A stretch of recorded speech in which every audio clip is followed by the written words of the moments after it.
کہ لڑکیاں زیادہ پیدا ہوتی ہیں، لڑکے کم پیدا ہوتے ہیں.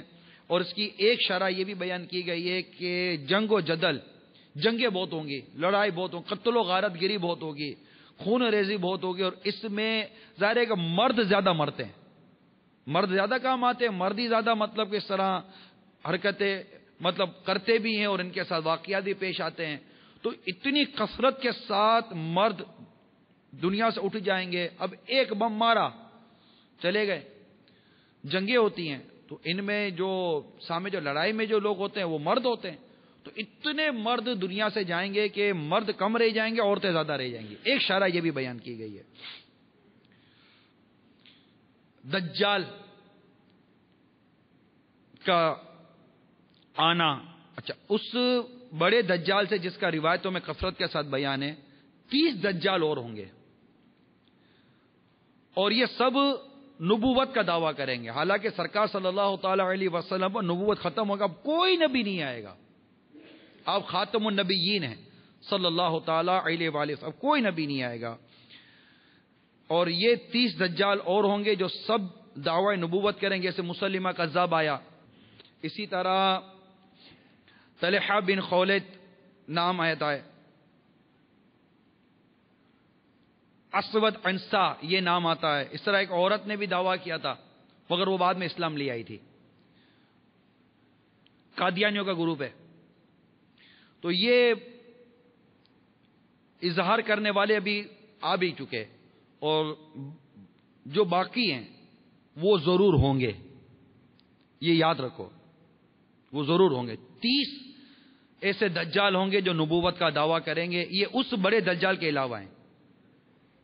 ایک نشانی مال کی کثرت ہوگی، یہاں تک کہ نہر فرات اپنے خزانے کھول دے گی کہ وہ سونے کے پہاڑ ہوں گے. ملک عرب میں کھیتی اور باغ اور نہریں ہو جائیں گی، یہ بھی نشانی ہے. دین پر قائم رہنا اتنا دشوار ہوگا جیسے مٹھی میں انگارہ لینا، اتنا دشوار ہو جائے گا دین پر قائم رہنا. یہ بھی منظر عام ہے. یہاں تک کہ آدمی قبرستان میں جا کر تمنا کرے گا کاش میں اس قبر میں ہوتا. ایسے حالات ہوں گے. وقت میں برکت نہ ہوگی، یہاں تک کہ سال مثل مہینے کے، یعنی سال ایسے گزر جائے گا جیسے مہینہ گزر گیا، ہفتہ جیسے کہ ایک دن، اور ایک دن ایسا ہو جائے گا جیسے کسی چیز کو آگ لگی اور جلد بھڑک کر ختم ہو گئی، یعنی بہت جلد وقت گزر جائے گا جو ابھی موجود ہے. یہ نشانی بھی ابھی ہم اس کو دیکھ رہے ہیں. ابھی میں نے جو نشانیاں بیان کی، میں کئی نشانیاں گزر چکی ہیں، کچھ ہم دیکھ رہے ہیں. اور اس میں یہ بھی ایک نشانی شامل ہے کہ وقت، جیسے کہ یوں کہتے ہیں کہ وہ ہم کثرت کے ساتھ کہتے سنائی دیتے ہیں، یار پتہ ہی نہیں چلا دن نکل گیا، پتہ ہی نہیں چلا. تھوڑی دیر بیٹھتے، یار اتنا وقت ہو گیا پتہ ہی نہیں چلا. پتہ ہی نہیں چلا تو کیسے پتہ چلا؟ بھائی یوں ہی تو زندگی گزر جائے گی. صبح ہوتی ہے، شام ہوتی ہے، عمر یوں ہی تمام ہوتی ہے. صبح ہوتی ہے، شام ہوتی ہے، صبح ہوتی ہے، شام ہوتی ہے، عمر یوں ہی تمام ہوتی ہے، صبح ہوتی ہے، شام ہوتی کاش اس کا احساس ہو جائے. ہماری عمر گزر گئی، 30 سال، 25 سال، 50 سال، 60 سال، 70 سال گزر گئی. اب وقت آئے گا دنیا سے چلے جائیں گے. اور یہ وہ دور ہے کہ اس میں بہت تیزی کے ساتھ یہ لمحات گزریں گے. الغرض ایک اور نشانی، زکوٰۃ دینا لوگوں پر گرا ہوگا، اس کو تاوان سمجھیں گے. یہ بھی آج موجود ہے. زکوٰۃ ادا نہیں کی جاتی، ادا کرنے والا گویا کہ اس سے واقعی جیسے تاوان سمجھتا ہے، دل پر بوجھ ہے. حالانکہ یہ تمہارے مال کا میل ہے اور اللہ تبارک و تعالیٰ نے جو تمہیں مال دیا اس پر 2.5% زکوٰۃ رکھی کہ اللہ کی راہ میں خرچ کر دو، 1,00,000 روپے، اللہ کا شکر ادا کرو. تم کو یہ مال اس وقت اللہ کی راہ میں خرچ کرنا بھاری پڑتا ہے. اللہ تعالیٰ نے تمہیں یہ مال دیا، یہ مال جب تمہیں رب نے دیا، اگر تم بخل کرو گے تمہارا رب تم سے مال لے لے گا. آج تم کو 2,500 روپے بھاری پڑ رہے، کل تمہارے پاس مال ہی نہیں ہوگا، کیونکہ مال دیتا رب ہے. یہ سب اللہ تبارک و تعالیٰ کی نعمت ہے. جو اللہ یہ رزق حلال جو آپ کو نصیب ہوا، یہ اللہ تعالیٰ کی نعمت ہے. اس پر اللہ کا شکر ادا کرے اور اللہ کی راہ میں مال خرچ کریں کہ اللہ تعالیٰ نے آپ کو یہ مقام دیا کہ آپ اس کی راہ میں زکوٰۃ دو، مال خرچ کرو. کہیں ایسا نہ ہو کہ آپ کا بخل ایسا ظاہر ہو جائے کہ کل آپ کو زکوٰۃ مانگنے والے پڑو. جب آپ زکوٰۃ لینے جاؤ گے، اللہ تعالیٰ زوال نعمت سے بچائے، جب آپ زکوٰۃ لینے جاؤ گے تو اس وقت اگر یہ یاد آیا اور اس وقت اگر کسی نے آپ کو زکوٰۃ دینے میں بخل کیا، تب آپ کو یاد آئے گا کہ اسی طرح میں بخل کیا کرتا تھا. اس کے متعلق آپ کی کیا رائے ہے کہ جب آپ اسے زکوٰۃ لینے کے لیے جائیں اور وہ آپ کو زکوٰۃ نہ دے، اور آپ جانتے ہیں کہ اس کو وہ زکوٰۃ دے اس کے پاس، یار مجھے زکوٰۃ دے سکتا ہے، میں اہل ہوں، میں زکوٰۃ لے سکتا ہوں، پھر بھی مجھے زکوٰۃ نہیں دیتا، اس وقت آپ پر کیا بیتے گی؟ یہی چیز آپ اپنے اوپر لیجئے کہ جب آپ کے پاس کو زکوٰۃ لینے کے لیے آتا ہے. نصیب یہ کہ ہمارے پاس زکوٰۃ لینے کے لیے آتے ہیں. ہونا یہ چاہیے تھا کہ ہم زکوٰۃ لے کر مستحق کو ڈھونڈتے، مستحق ہمارے در پر آ کر زکوٰۃ مانگتا ہے اور ہم اسے دھکا کھلاتے ہیں اور زکوٰۃ نہیں دیتے اسے.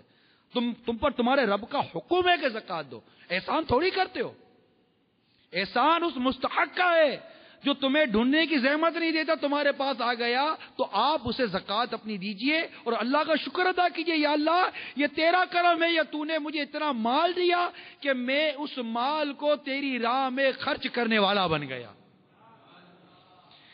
اسی طرح علم دین پڑھیں گے مگر دین کے لیے نہیں، یعنی دنیا کے لیے علم دین حاصل کیا جائے گا. علاوہ دین، مرد اپنی عورت کا فرما بردار ہوگا، یہ قیامت کی نشانیوں میں ہے. ماں باپ کی نافرمانی کرے گا، اپنے احباب سے میل جل رکھے گا اور ماں باپ سے جدائی رکھے گا. مسجد میں لوگ چلائیں گے، گانے باجے کی کثرت ہوگی، اگلوں پر لوگ لعنت کریں گے، ان کو برا کہیں گے، ابے اور انہوں نے کیا کیا تھا یار، ارے انہوں نے کیا کیا، ارے کچھ بھی نہیں کیا. آپ سنتے رہتے، اگلوں پر لوگ لعنت کریں گے، ان کو برا بھلا کہیں گے. مسجد میں لوگ چلائیں گے، اپنے احباب سے میل جول رکھیں گے، باپ سے جدائی، ماں باپ کی نافرمانی کریں گے اور بیوی کے مطیع فرما بردار بن جائیں گے. بتائیے یہ ساری نشانیاں جو میں بیان کر رہا ہوں اس وقت کیا آپ کی آنکھیں نہیں دیکھ رہی؟ کیا آپ کے کان نہیں سن رہے؟ یہ سب ہمارے سامنے. درندے جانور آدمی سے کلام کریں گے، چابک کا سرا، جوتے کا تسمہ یہ کلام کرے گا. اس کے بازار جانے کے بعد جو کچھ گھر میں ہوا بتائے گا. یہاں تک لکھا کہ خود انسان کی ران اس کو خبر دے گی. یہ قیامت کی نشانیوں میں. ذلیل لوگ جن کو تن کا کپڑا پاؤں کی جوتیاں نصیب نہ تھیں، بڑے بڑے محلوں میں فخر کریں گے. پھر وہ بڑی نشانی دجال، اس کا آنا. وہ کیا کرے گا؟ 40 روز میں حرمین طیبین کے سوا تمام روئے زمین کا گشت کرے گا، اور یہ 40 روز میں ہوگا. پہلا سال بھر کے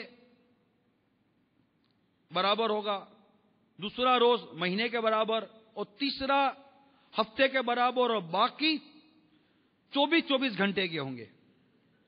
اور وہ بہت تیزی کے ساتھ سیر کرے گا جیسے بادل جس کو ہوا اڑاتی ہو. اس کا فتنہ بہت زیادہ ہوگا، بہت شدید ہوگا. ایک باغ اور ایک آگ اس کے ہمراہ ہوں گے، جن کا نام جنت و دوزخ رکھے گا. جہاں جائے گا یہ بھی جائیں گے، مگر وہ جو دیکھنے میں جنت معلوم ہوگی وہ حقیقتاً آگ ہوگی، اور جو جہنم دکھائی دے گی وہ آرام کی جگہ ہوگی.